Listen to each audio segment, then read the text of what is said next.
അസ്സലാമു അലൈക്കും. നമുക്കിന്നൊരു ഞണ്ട് റോസ്റ്റ് ഉണ്ടാക്കാം. അതിന് വേണ്ടിയിട്ട് ഞാനിവിടെ ഒരു പാൻ വെച്ചിരിക്കുന്നത്.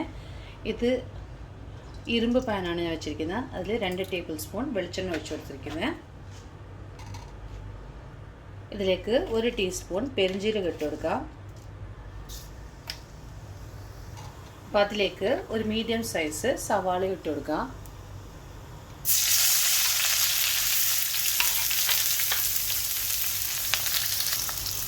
എന്നിട്ട് വഴറ്റി കൊടുക്കാം. കുറച്ച് കറിവേപ്പില ഇട്ട് കൊടുക്കാം.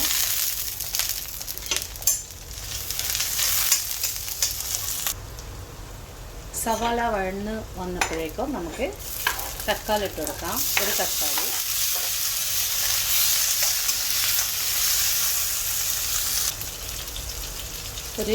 ഒരു ടേബിൾ സ്പൂണിൻ്റെ അടുത്ത് ഇഞ്ചി കട്ട് ചെയ്തത് നല്ലപോലെ വഴറ്റി കൊടുക്കാം.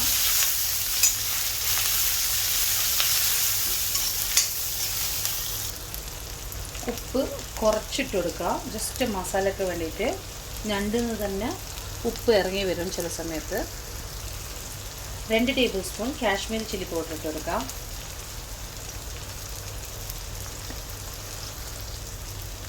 ഒരു ടീസ്പൂൺ പെപ്പർ പൗഡർ ഇട്ട് കൊടുക്കാം. എന്നിട്ട് നമുക്ക് നല്ലപോലെ വഴറ്റി കൊടുക്കാം, പച്ചമണം പോകുന്നത് വരെ.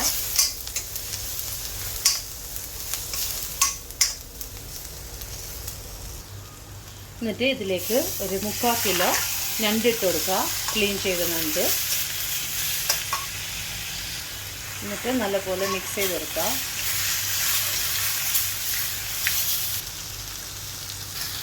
ഒരു ഇച്ചിരി പുളി ഞാൻ വെള്ളത്തിലിട്ട് വെച്ചിട്ടുണ്ടായിരുന്നു, അതും കൂടി ഒഴിച്ചു കൊടുക്കാം. നിങ്ങൾക്ക് പുളി വേണ്ടെങ്കിൽ വെറും വെള്ളം കുറച്ച് ഒഴിച്ചാൽ മതി. ഒരു 1/2 കപ്പിൻ്റെ അടുത്ത്. കൂടുതൽ പുളി ഇടരുത്, ജസ്റ്റ് ഒന്ന് ടേസ്റ്റിന് വേണ്ടിയിട്ട് ഇട്ടാൽ മതി. 1/2 കപ്പ് വെള്ളം ഒഴിച്ചു കൊടുത്തില്ലെങ്കിൽ അത് വേവത്തില്ല. ഇപ്പം നമുക്ക് ഒരു 10 മിനിറ്റ് അടച്ചു വെച്ച് വേവിക്കാം. ഇപ്പോൾ 10 മിനിറ്റ് കഴിഞ്ഞിരിക്കുന്ന ജസ്റ്റ് നമുക്ക് ഓപ്പൺ ചെയ്യാം. എന്നിട്ട് ഒന്നുകൂടി ഇളക്കി കൊടുക്കാം. അങ്ങനെ നമ്മൾ ഞണ്ട് റോസ്റ്റ് റെഡിയാണ്. എപ്പോഴും നോൺ സ്റ്റിക്കിൽ ചെയ്യുന്നതിനേക്കാളും ബെറ്റർ ഇതുപോലത്തെ ഇരുമ്പ് പാനാണ്, അയൺ പാനാണ്. പിന്നെ ഞാൻ ഗരം മസാല ഇട്ടിട്ടില്ല, അപ്പോൾ സീ ഫുഡിൻ്റെ ഒരു ഫ്ലേവർ പോവും, അതുകൊണ്ടാണ്. പിന്നെ ഇപ്പോൾ നമുക്ക് ഇതൊന്ന് സെർവിങ് പ്ലേറ്റിലോട്ട് മാറ്റാം. അങ്ങനെ നമ്മളിന്ന് പെർഫെക്റ്റ് ഒരു ഞണ്ട് റോസ്റ്റാണ് ഉണ്ടാക്കി വെച്ചിരിക്കുന്നത്. എല്ലാവർക്കും ഇഷ്ടപ്പെടുമെന്ന് വിശ്വസിക്കുന്നു. ഇഷ്ടപ്പെട്ടാൽ ലൈക്ക് ചെയ്യുക, ഷെയർ ചെയ്യുക, സബ്സ്ക്രൈബ് ചെയ്യുക. Thank you.